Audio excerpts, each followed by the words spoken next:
chronique basket d'Anthony Chapuis. Et la semaine dernière, nous avions fait un point sur la course au rookie de l'année. Notre Français, Victor Wembanyama, étant quasiment sûr de l'avoir. On va se pencher donc sur les autres trophées. On se garde juste le MVP pour un autre épisode un peu spécial. Alors, qui va remporter les différents trophées individuels de NBA ? Dans un premier temps, on va se pencher sur le trophée de défenseur de l'année, le Hakeem Olajuwon Trophy. On avait un peu eu l'occasion d'en parler la semaine dernière. Parmi les prétendants, Victor Wembanyama, Bam Adebayo ou encore Anthony Davis. Jalen Suggs d'Orlando mérite sa mention en tant qu'arrière défenseur de la deuxième défense de la ligue. Côté Celtics, bien que troisième défense, difficile d'en sortir un seul du lot. J'aime bien aussi Herb Jones dans la grosse défense des Pelicans. Mais cette année, tout le monde va devoir s'incliner malheureusement pour faire place au pivot défenseur de la meilleure défense de NBA, Rudy Gobert. Aucun doute, les Minnesota Timberwolves sont la meilleure défense de la ligue, et de loin. Chaque soir, les loups défendent très dur tout en ayant un des meilleurs bilans de la conférence Ouest. Rudy fait partie des meilleurs rebondeurs de toute la NBA avec ses 13 rebonds par match, avec du rebond offensif mais aussi 2 contres de moyenne par match. C'est le pilier de la défense des Wolves. Et je crois personnellement que cette année, il faut vraiment respecter la saison de Rudy et accepter que oui, c'est pas un pivot qui va faire des cartons offensifs, mais par contre, dans le collectif des loups, il est parfait. J'aime bien le rôle qu'il a dans ce collectif. Anthony Edwards est le leader offensif, Towns étant l'intérieur mobile avant sa blessure, qui laissait le plus souvent la raquette à un Gobert impérial, le tout orchestré par un très bon Mike Conley à la main. Récemment, il a subi les attaques de Paul Pierce, qui disait de lui que personne n'en avait peur. Alors même si on sait que Paul Pierce, ça fait des années qu'il faut plus trop l'écouter par les baskets, je trouve ça encore ridicule ce genre d'attaque, quand on voit la saison que fait Rudy Gobert. Autre remarque intéressante, l'équipe de France aurait donc dans son équipe au JO le défenseur de l'année, Rudy Gobert, et le rookie de l'année, Victor Wembanyama. Alors je laisse Vincent Collet s'occuper d'organiser cette raquette sur le terrain, mais sur le papier, ça fait vraiment rêver. Alors dites-nous en commentaire, Rudy Gobert, Dipoy, est-ce que c'est évident pour vous aussi ? Trophée suivant, celui du 6e homme de l'année, le John Havlicek Trophy. Pour parler des différents prétendants, c'est Alexandre qui va nous les présenter. Allez, parlons un peu de la course au 6e homme. Je vous garantis qu'elle est tout aussi palpitante que celle au MVP. Cette année, on est plutôt gâté parce que les remplaçants sont de niveau entre Russell Westbrook, Bogdanovic et bien d'autres. Alors regardons un peu les stats en détail et essayons d'établir un classement cohérent. Déjà, Russell. On ressent que le gars est un pilier des Clippers. Quand il était absent, c'était très dur pour ses coéquipiers, qui se sont fait battre par des Hawks et des Pels, qui sont pourtant pas si bons que ça.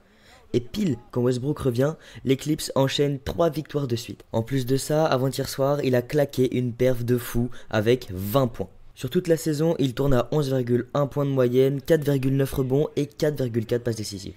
Pour moi, en tout cas, il mériterait le titre de 6e homme. Ensuite, même si j'aime pas les Hawks, il faut quand même avouer que Bogdanovic est un gros plus pour Atlanta qui peine tout de même à dépasser la 10e place de leur compte. En soi, le gars, il est très bon. Il est à 17 points de moyenne. Mais est-ce que ça suffirait pour être élu 6e homme ? Je ne sais pas.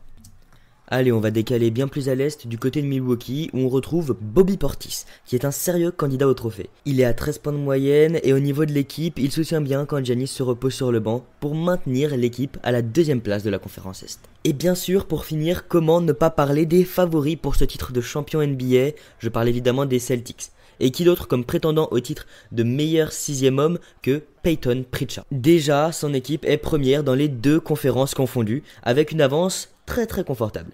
Et puis ses stats sont franchement corrects, avec 8,6 points de moyenne. C'est donc un candidat qu'il faut surveiller de près pour ce trophée de 6e homme. Beaucoup de très bons joueurs et de facteurs X en sortie de banc, mais à titre perso, pour moi le grand vainqueur, il est en Californie, c'est Monsieur Malik Monk. Derrière Sabonis et Fox, il est le dynamiteur de cette équipe avec 15 points de moyenne en sortie de banc et des cartons à 30 points et peut même s'approcher des 40 points cette saison. Bref, c'est une valeur sûre du banc des Kings et le joueur ayant marqué le plus de points au total en sortie de banc cette saison. Si je devais voter, ce serait vraiment pour Malik Monk. Mais au-delà des stats, il y a cette impression visuelle qu'il rentre sur le terrain pour dynamiser son équipe et détruire la défense adverse. Il est pour moi celui qui mérite le plus de recevoir ce prix cette année. On va faire assez rapide sur le MIP, le Most Improved Player. C'est le trophée qui récompense la meilleure progression, aujourd'hui appelé le George Mikan Trophy. J'ai un peu de problème avec ce trophée car ces derniers temps on récompense plutôt des jeunes joueurs qui progressent d'une saison à une autre et je crois que c'est pas vraiment l'essence de ce trophée. Il aurait plutôt tendance à récompenser des joueurs qui sortent un peu de nulle part. Par exemple, Lauri Markkanen en échec à Cleveland qui renaît à Utah la saison dernière en devenant le leader du Jazz. Cette année, le favori semble être Tyrese Maxey, mais voilà, c'est un jeune joueur et je trouve ça assez normal qu'il progresse d'année en année. Pour ça que j'aurais plutôt donné le trophée à Kobe White des Chicago Bulls.